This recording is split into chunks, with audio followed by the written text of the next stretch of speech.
In the summer of 1863, after a resounding victory at the Battle of Chancellorsville, General Robert E. Lee decided to take his hungry, ill-clad Confederate army north to the lush fields of Pennsylvania. There they could live off the northern land, relieving battered Virginia of the burden of war for a few months. England watched and waited for a Confederate victory on northern soil. One decisive victory north of the Potomac might persuade England to intervene on behalf of the South.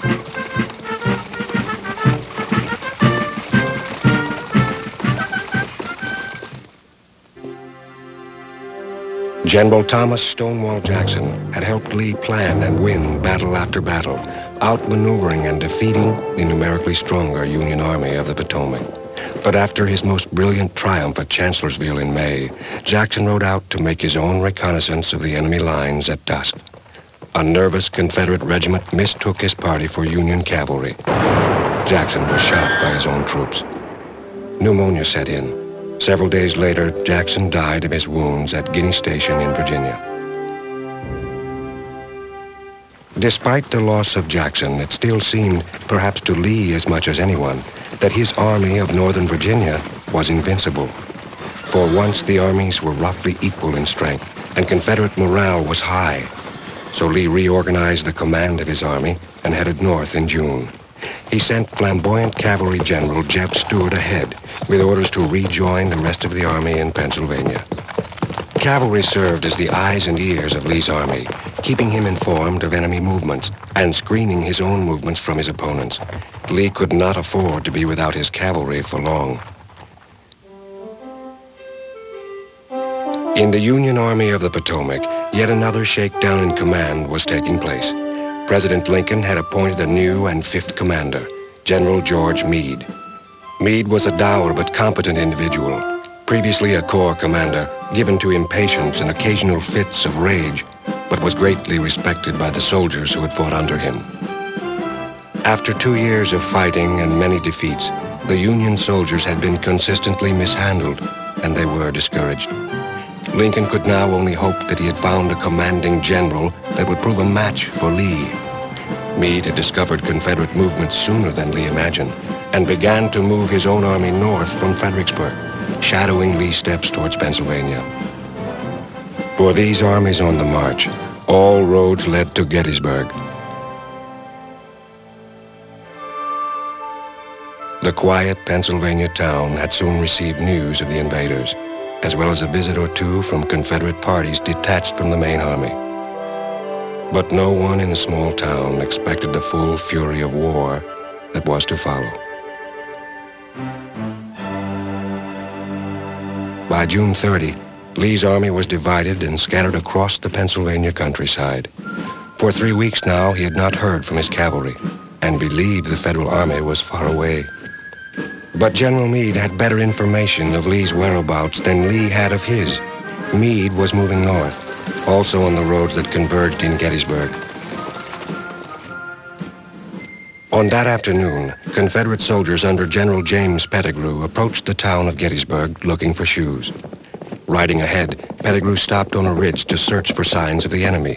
He saw none in the town, but south of town the road was clogged with Federal cavalry. Pettigrew withdrew his command and informed his superiors. Pettigrew had found John Buford's cavalry division of the Union Army. Buford immediately recognized the hills around Gettysburg as fine terrain for defensive battle. He knew that Lee must not have the opportunity to seize the high ground south of the town first, and prepared to fight a delaying action until the rest of the Union Army could arrive. Cemetery Hill and Culp's Hill provided a superb defensive ground against an attacking enemy. A low ridge called Cemetery Ridge extended south from Gettysburg to two dominating features, Big and Little Round Top. Buford placed his 3,000 cavalrymen near Willoughby Run, west of town, in hopes of delaying any Confederate advance along the Chambersburg Pike. An overconfident aide told Buford that night that they could easily stop any enemy advance. "No, you won't," Buford said. "You will have to fight like the devil until support arrives. They will attack you in the morning and they will come booming. Skirmishers 3 deep." And so they did.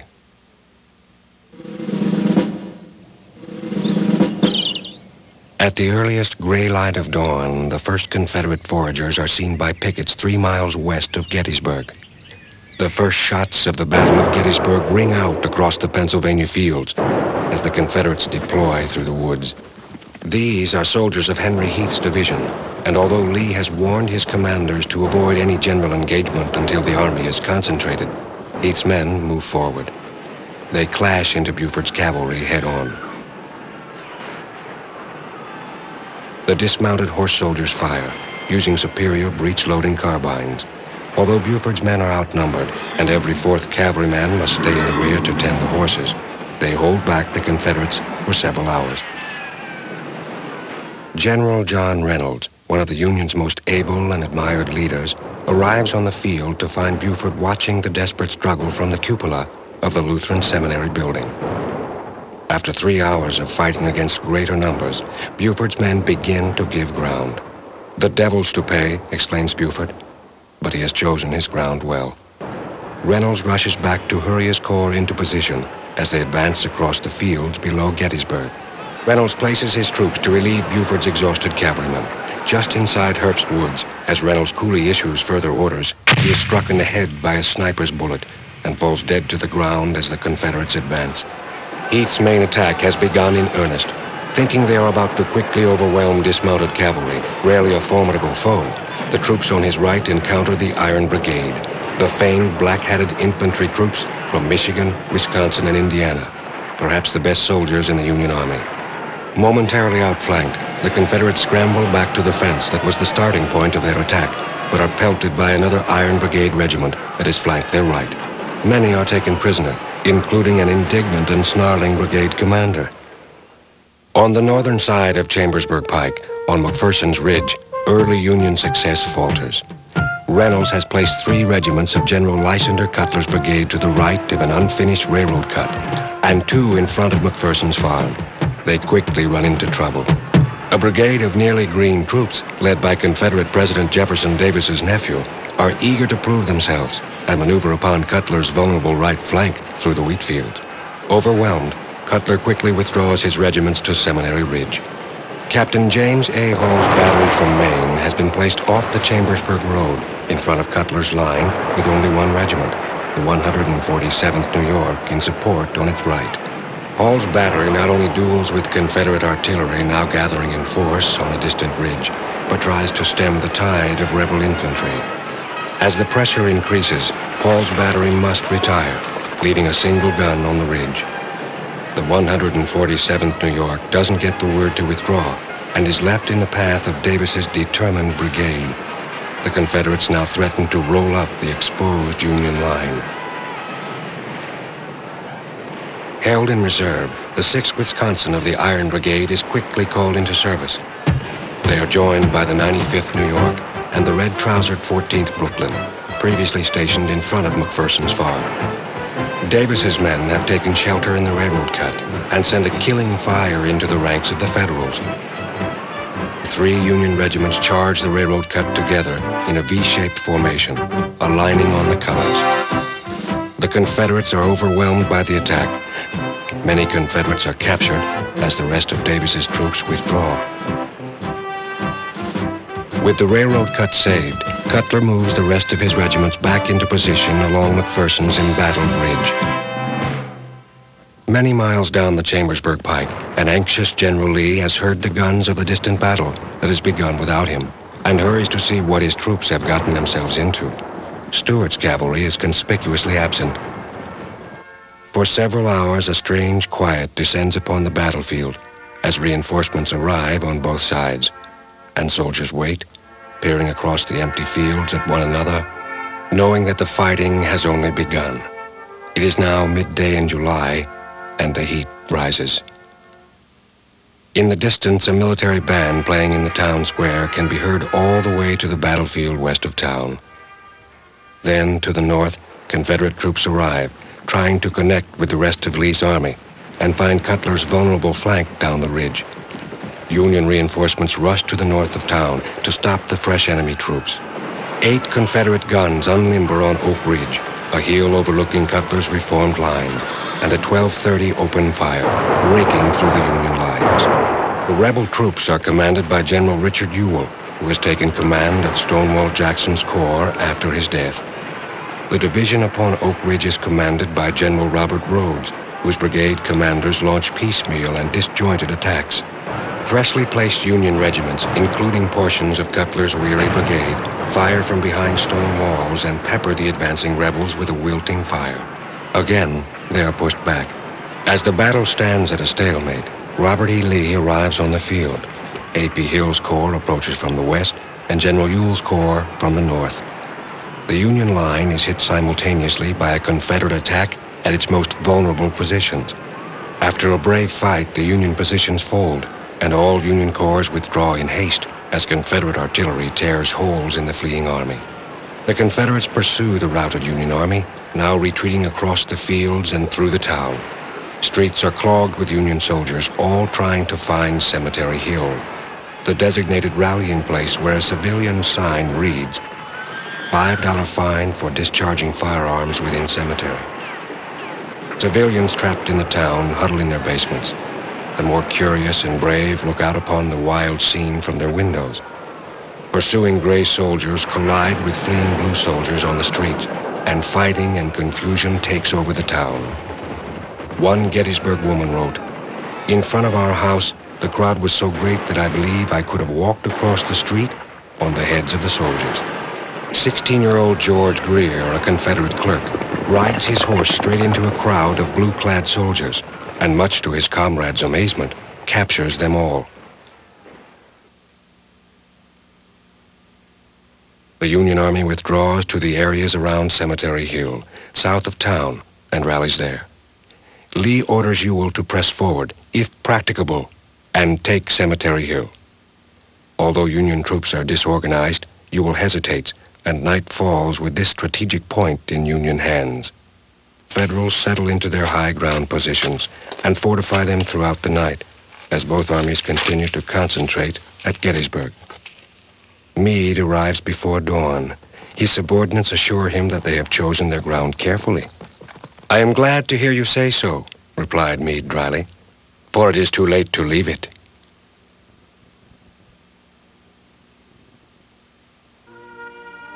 On the morning of July 2, the Federal lines form a fishhook on top of the Gettysburg Hills. Early in the morning, Lee's scouts discover that the Federal left is surprisingly weak. He sends General James Longstreet's corps to attack on the Union left. Lee orders Ewell's corps to renew its attack from the northeast as soon as Longstreet begins his. In strong disagreement with this plan, Longstreet is slow in mounting his attack. After waiting 2 hours to begin, his corps goes through a series of marches and countermarches, and his troops are not in position until 4 o'clock. By that time, Union General Daniel Sickles has placed his troops 3/4 of a mile in front of the rest of the Union lines, believing that he has found higher ground around a peach orchard from which to halt the enemy advance. Confederate General John Bell Hood can see that the round tops behind Sickles are deserted. He asks Longstreet 3 times to allow him to swing around and attack the Union flank and rear. Longstreet refuses 3 times. Hood nonetheless takes his brigades of Alabama, Georgia, Arkansas, and Texas Confederates and attacks eastward towards the Round Tops. In their path to Little Round Top stands Devil's Den, a smaller hill, covered with rocks and boulders just below Little Round Top. Union General Hobart Wade had placed his brigade there with the extreme left of his line supported by 4 guns of General James E. Smith's 4th New York Battery. The initial Federal volleys throw Hood's men into disorder, and Ward pushes a regiment forward to a stone wall below the crest of Devil's Den. The Confederates rally, and for over an hour, the 2 forces clash over possession of that stone wall.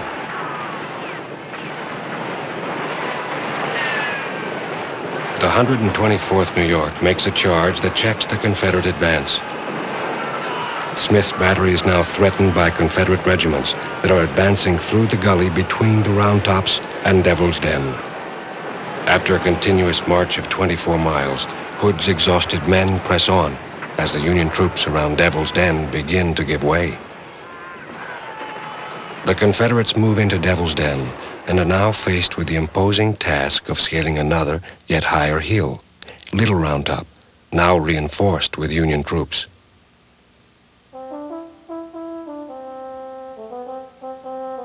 Just before the Confederate advance, Federal Chief of Engineers General G.K. Warren arrives on Little Round Top to discover the mob of Hood's brigades approaching. It is clear to him that if the Confederates take this rocky hill, the Union line extending north to Cemetery Hill could be rolled up like a blanket and routed from the high ground. Warren acts quickly. He sends for troops to occupy this position, and he finds Colonel Strong Vincent's brigade newly arrived on the field. They scramble up Little Round Top, and not a second too late, for the attack begins shortly after their arrival. The farthest point on the Union left is held by Colonel Joshua Chamberlain's 20th Maine Regiment. Vincent explains to Chamberlain the perilous situation. "This is the left of the Union line," he warns. "You understand. You are to hold this ground at all costs." Colonel William C. Oates' Alabama Confederates arrive and attack up the southern slopes of Little Round Top.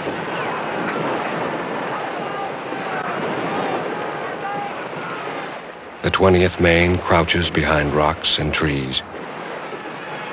Chamberlain extends his ranks into a single line and bends back his left almost to a right angle to meet the Confederate assault.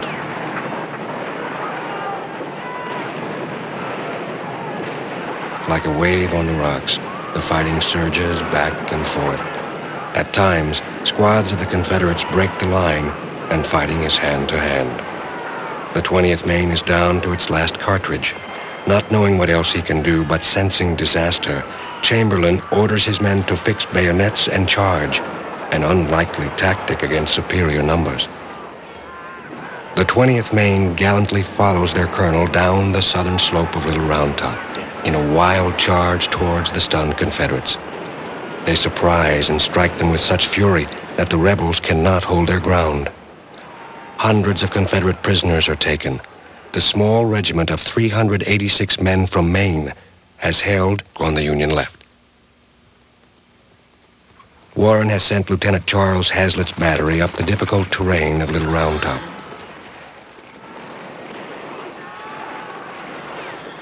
Hazlett fires upon the rebels advancing from the west.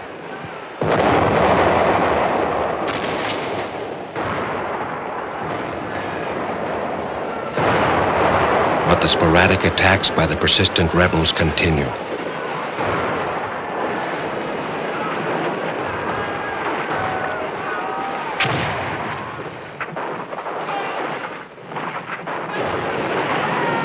After helping Hazlett's battery up the hill, the 140th New York Regiment of General Stephen Weed's brigade charges downhill towards the threatening 4th Texas Infantry.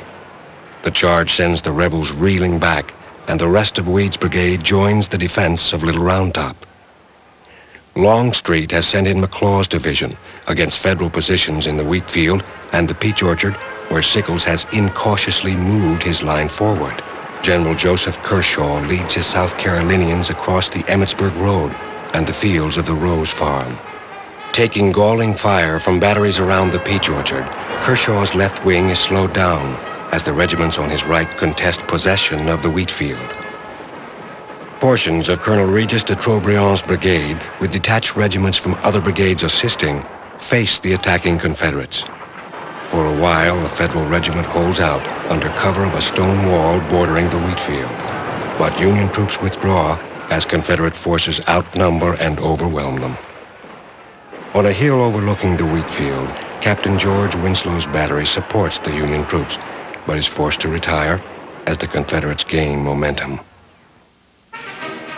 By that time, Longstreet has unleashed General William Barksdale's Mississippi Brigade.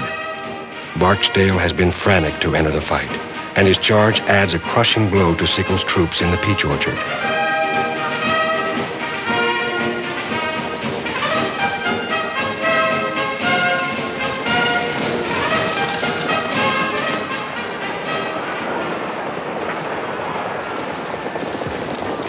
Behind the lines, Father William Corby blesses the Irish Brigade before they join the fight for the wheat field.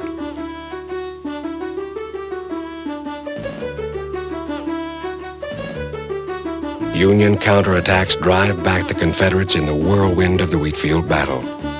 But a final stand by 3 regiments of Colonel Jacob Schweitzer's brigade is smashed by the rebels. Now attacking from 3 sides, the Confederates claimed the Wheatfield, which has changed hands 6 times in just a few hours. Near the Trossel farm, General Sickles watches his position in the peach orchard disintegrate. As his soldiers try to hold on to the orchard area, Sickles is wounded and is carried from the field, smoking a cigar to dispel the rumor of his death. The gaps in the Union line widen, and Sickles' Third Corps cannot hold. Barksdale's men clear the peach orchard, and the 21st Mississippi races onward towards the Trossel farm. Barksdale's men seem unstoppable, many of them certainly believing that the war is now almost over, as Union artillery and infantry withdraw. Lieutenant Freeman McGilvery of Maine halts the retreat of Captain Bigelow's 9th Massachusetts Battery. The Confederates appear over the crest of the hill above them. In order for McGilvery to form a second line, Bigelow's gunners must make a stand, unsupported at the Trossel farm. 6 12-pound Napoleons of the 9th Massachusetts fire canister point blank into the faces of Barksdale's men, but the Confederates overrun the battery and claim 4 guns for their own.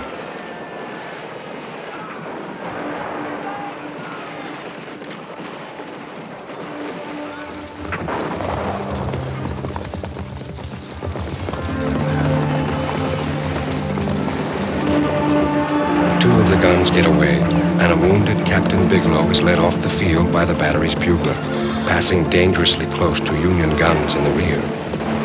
Many of the 9th Mass are casualties, and 50 dead artillery horses litter the ground by the Trossel's front yard. McGilvery has rallied disrupted batteries wherever he can find them, and Barksdale's charge finally runs out of steam. The war is not over yet. A Union officer watches as Barksdale rides up and down his line, urging his men on. That officer commands an entire company to fire, and Barksdale falls, mortally wounded as 5 bullets strike him. His sword is cut in half by the volley. Just north of this point, Confederate General A.P. Hill's men attack the part of the Union line that has been drained of troops to reinforce the weakened lines on the Federal left.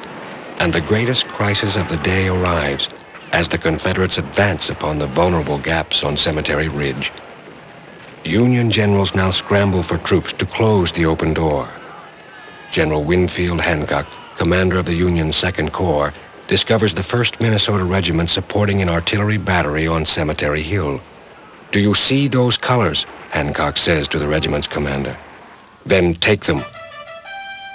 260 men of the 1st Minnesota rush forward, hardly in battle formations, against an entire brigade 4 times their numbers. Momentarily overwhelming the Florida Confederates, the Minnesota men are soon surrounded by a half-moon of Confederate troops.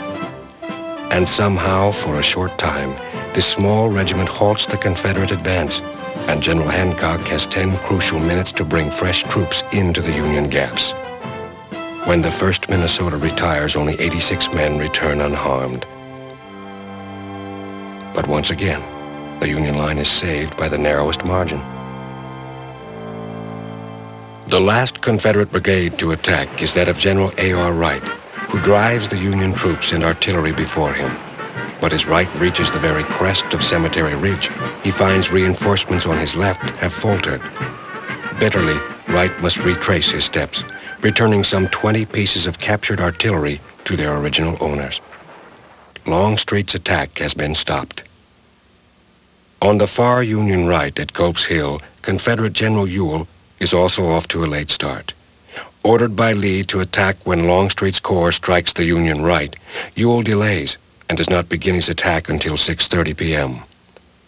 As the sun sets, Ewell's men surge up the heavily wooded Culp's Hill. With ranks thinned by reinforcements called elsewhere, the Yanks have nonetheless built strong barricades at the top of the hill with felled trees. Advancing slowly in the underbrush and firing uphill from behind rocks and trees, the Confederates attack 4 times and are 4 times repulsed. At Cemetery Hill, the battle rages on in near darkness. The veteran Louisiana Tigers, along with Colonel Isaac Avery's North Carolina troops, find a back door to the Union line. As their comrades assault Culp's Hill, the Tigers advance through murderous artillery fire all the way to the top of Cemetery Hill. Again, last-minute reinforcements pushed the Confederates back.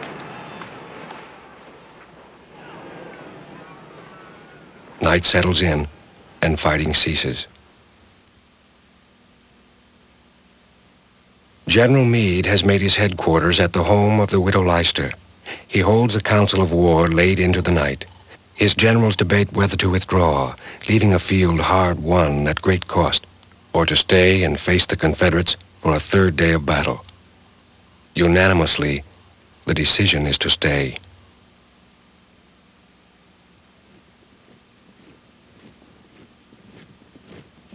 As fresh Virginian troops under General George Pickett arrive, Robert E. Lee makes his decision. There will be an all-out attack on the Union Center. In the pre-dawn hours of July 3, Confederates that have gained a foothold in the Union trenches on Culp's Hill are attacked. Artillery opens fire on them at 4:30 a.m., and Confederate General Johnson cannot withdraw and must resume the attack on Culp's Hill much earlier than Lee had hoped. For 3 hours, the fight continues around the trees and giant boulders. All Confederate attacks are repulsed. On the steep slopes of Culp's Hill, Private Wesley Culp of the 2nd Virginia lies dead. While fighting for the Confederacy, he is killed a few hundred yards from the Culp family house where he grew up in Gettysburg, Pennsylvania. The fight for Culp's Hill is ended, but the day's fighting has only begun. Lee had hoped to attack from all positions at dawn, but with his hand at Culp's Hill played out by mid-morning, he readies the afternoon attack. Despite Longstreet's continued descent, Lee determines to attack the Union Center. One of Pickett's brigade commanders, General Lewis Armistead, had spent his pre-war days with an old Army friend, General Winfield Hancock. As the war began, the friends split up, Armistead to fight for the South and Hancock for the North. In a tearful goodbye, Armistead vowed never to face his friend in battle. Today, Armistead's troops stand opposite Hancock's on Cemetery Ridge. Lee plans to aim his massed assault upon the Union Center on the crest of Cemetery Hill. His troops will concentrate upon that point and break the Union Army in two. But first they must travel nearly a mile of open fields, wide open to enemy fire and crossfire for most of the way. Before the attack, 150 Confederate artillery guns are prepared for battle. Artillery Colonel Porter Alexander is ordered to barrage the center in hopes of silencing Federal guns and softening the infantry lines for a concerted attack. The artillery will follow and support Pickett's men in the grand assault. In the dead silence and tension of the July afternoon, the artillery pieces open fire.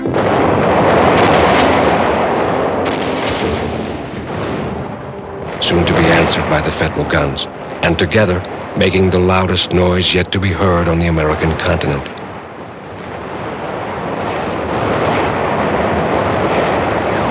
The Confederate guns poured a brutal fire into the enemy lines, destroying limbers, caissons, and cannons.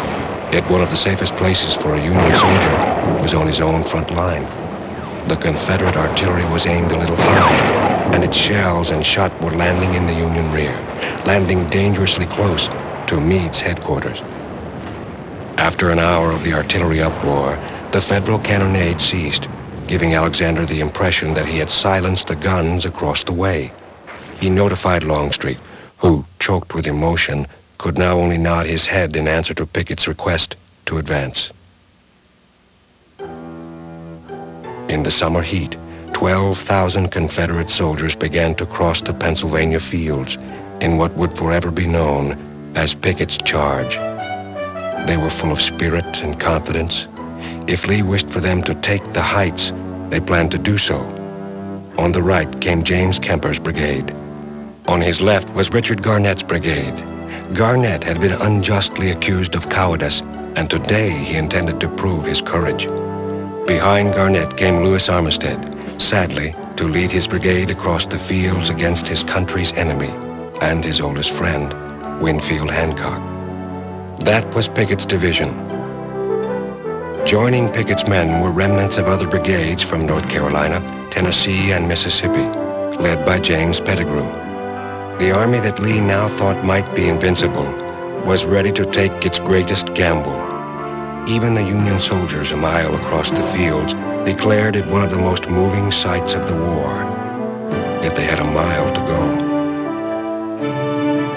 Union artillery tore into the ranks, yet they quickly closed and marched on. Pickett changed direction, turning to the left to align with Pettigrew's division, and exposed his flanks to searing fire. The rebels pushed on through the rain of metal. They had not yet fired their muskets. Suffering tremendous casualties, they redressed their lines near the Cadore farm at the Emmetsburg Road with parade ground precision and went forward, leaving a vast trail of wounded and dead behind them. General Hancock rode furiously up and down the Union lines, adjusting his troops and offering encouragement. To the south, 2 Vermont regiments swung around, flanking the attack with a crossfire that all but wrecked Kemper's brigade. Lee strained to see through the smoke and haze of the battle as his troops made a dash for the Union center near a small clump of trees. At every step, their lines were torn apart. Yet, with their left crushed and the right destroyed, the brigades led by Armistead and Garnett headed for an angle formed by the stone wall. Garnett rode courageously along the lines, repairing the gaps and urging his men on. Moments later, his horse emerged from the smoke, blood-stained and riderless. He had advanced further than any mounted officer, but his body would never be found. Union Lieutenant Alonzo Cushing now ordered his last serviceable gun into position at the wall, but was shot as he called out orders. Pickett's men had made it to the crest of Cemetery Ridge. The Union center seemed to break apart. At the stone wall, the Confederates held out, frequently looking over their shoulders for the artillery and infantry support they expected and desperately needed. Lewis Armistead raised his black hat high on his sword and swept his men over the wall and into the Union lines. About 200 soldiers from Virginia smashed into the Union center next to the clump of trees. On their left, Pettigrew's men rushed the stone wall that extended to Bryan's farm, the home of a free black man living in Gettysburg. The Union regiment defending in front of the small clump of trees began to give way. A Federal commander sought reinforcements in a regiment that refused to budge. But 200 Confederate soldiers was not enough. Assisted by the 69th and 72nd Pennsylvania, Colonel Arthur Devereaux of the 19th Mass led his men and the 42nd New York into the fray. In the angle, they collided with the Confederates with a jolt that sent both sides bounding back. And there they struggled for what they believed might be the fate of the war, kicking, swinging, hammering fist to fist and gun to gun. Those already wounded and fallen continued to fight beneath the mob, firing pistols, throwing rocks. Armistead reached for one of the Federal cannons, and moments later was cut down by rifle shot and fell beside that cannon. The last few Confederates of Pickett's charge fought on until they were surrounded and broken. The fighting at the angle had lasted 15 to 20 minutes. Singly and in groups, a smashed and demoralized Confederate army headed back for the safety of the woods on Seminary Ridge. General Armistead lay mortally wounded behind enemy lines as his outnumbered soldiers fled. He offered a Union officer his watch, a present and a plea for forgiveness to his old friend Hancock. He would die 2 days later. General Hancock also had been wounded. He would survive to become one of the great heroes of the battle. Lee encountered an embittered George Pickett and told him to form his division in case of counterattack. Pickett replied that he had no division left. Pickett's charge had taken its toll. In Pickett's division alone, 15 regimental commanders out of as many regiments had fallen, and 29 out of 36 field officers were down. 2 brigade commanders were dead, the third severely wounded. Of the men that made the charge, more than half had been killed, wounded, or captured. Losses at Gettysburg were staggering. In 3 days of fighting, there had been 50,000 casualties north and south. The price that was to be paid for 2 sides of one country clashing over different visions of American freedom. Now the battle was over. On July 4, Independence Day, Union forces entered Gettysburg.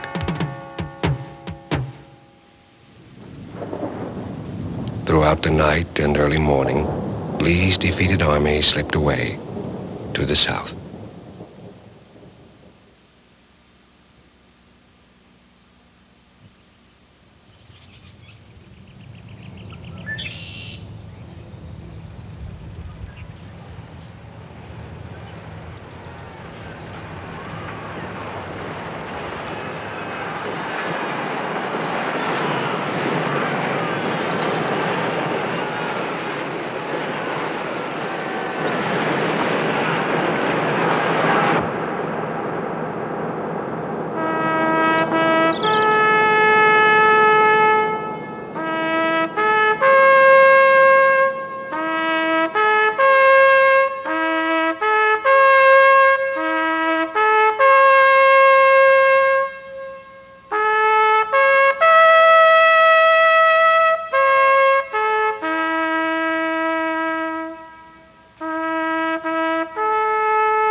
General Meade, in his defensive strategy, had won the day and the field, and had defeated the invaders on northern soil.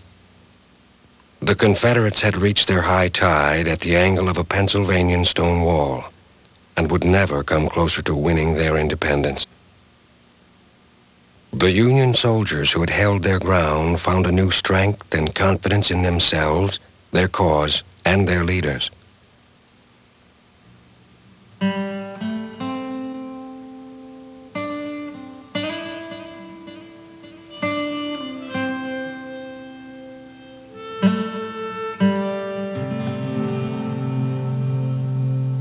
Many years after the war, Cavalryman John Singleton Mosby will write, "Modern skepticism has destroyed one of the most beautiful creations of epic ages, the belief that the spirits of dead warriors meet daily in the halls of Valhalla, and there, around the festive board, recount the deeds they did in the other world.